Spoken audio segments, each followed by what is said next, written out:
ቤተሰቧን አታውቅም ምናምን አሉ። ወይ ምናልባት ወይ ሞቶባት ወይ ዘመድ አታውቅም ምናምን ሊሆን ይችላል። ገባ አይታው ወይ ደግሞ ራሷን ስታም ሊሆን ይችላል። ምን አርጋ ነው እሷ ደግሞ አይዶን ነው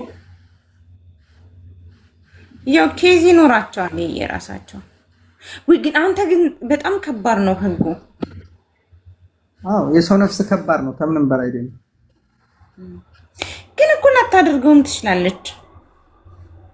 አይ ሌላ እኮ አድርገዋለች ተናግራለች እኮ ጠፍቶብኛል ብላለች ኮሆም ብላ ምናምን ነው እንዴ ማለት የዛ ጊዜ የሆነ እንትን እኮ አይቻለሁ። የሆነ እነሱ ምናልባት እኔ ግን ቃሉ ለመጠየቁ ላይ ምናልባት አስፈራርተዋት ሊሆን ይችላል አድርጌዋለሁ ብላ እንድታመን ገባክ። በህግ ጥላት ሆንሽ ማንም አያስፈራራሽም። ህግ ስለሆነ ድረስ እዛ ሀገር ላይ ኮምፒውተር ቁጭ ብሎልሽ ነው እንደፈለገሽ ምን ለፈልግ አንቺና ኮምፒውተር ናችሁ እዛ ጋር የምታወሩት ማንም ሰው አይነካሽም። ያ ግን እኔ ያሰብኩት እንደዛ ስትናገር ይሄ በቲቪ ምናምን ይሁን ብቻ ቀርጸዋታል ይሁን አስጨንቋት ምንም ቢሆን ለሀገራቸው ዜጋ እነሱ የሚያደርጉት አዎ ፈርታይ ነው አርጋለች ትክክለኛ ካሜራ ያለበት ሀገር እኮ ነው። እዛ ሀገር እኮ ሽንት ቤት ብቻ ነው ካሜራ የማያስቀምጡት። ሌላው ቦታ እኮ ካሜራ አለ። ካሜራ ነው ያዘው ደግሞ እሷ ሆን ብላም ላይሆን ይችላል ደግሞ ብታረገው እንኳን ቢሆንም ባይሆንም የሰው ነፍስ ከምንም በላይ ፈጣሪ አልቆ የፈጠረው የሰው ነፍስ ነው። ኢትዮጵያ ውስጥ ሁሉም ሲጋደል ሲተራረድ የሚኖረው ይሁን በኦሮሚያ ብትሄድ በትግሬ ብትሄድ በቀን ስንት ሰው እንደሚሞት ታውቂያለሽ? ልነግርሽ አልችልም።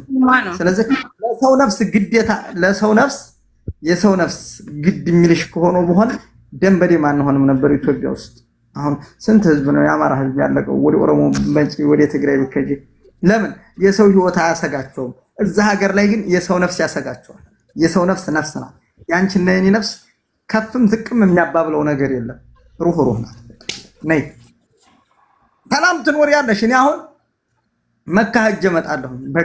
አሁን እኔ መኖሪያ ፈቃድ የለኝም ማለት ጀዋሌን በእጅ አድርጌ እቃዬን በእጅ አድርጌ ብሬን በእጅ አድርጌ መካ ጅዳ ሪያድ ሄጄ መምጣት እችላለሁ። ለምን? ሰላም ስለሆነ ማንም አይነካኝ።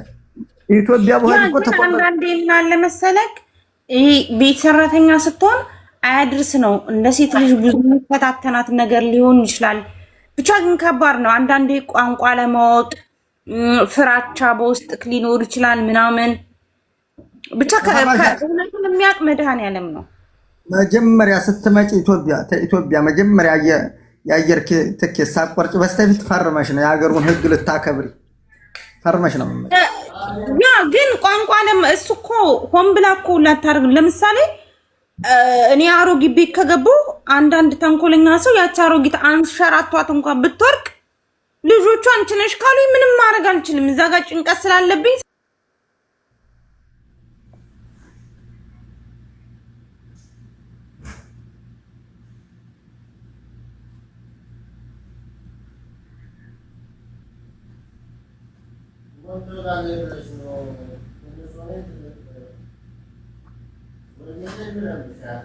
ሰየወረ ባቦ ናልኘኒ ባቦ ሰየወረ ባቦ ታብታብ አድርጉልኝ ሰየወረ ባቦን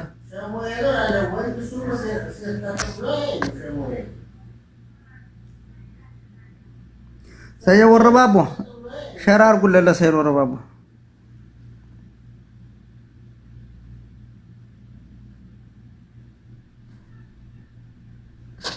ታብታብ አድርጉኝ።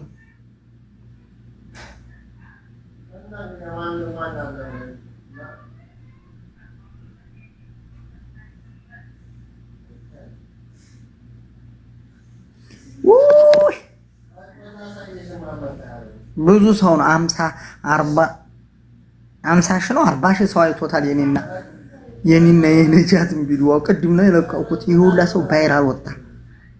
ለሽ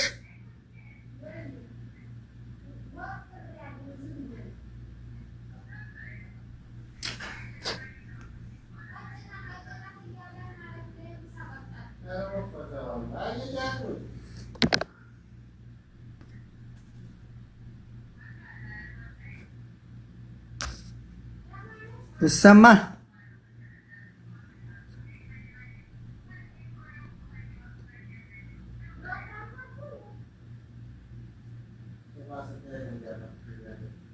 አምሳ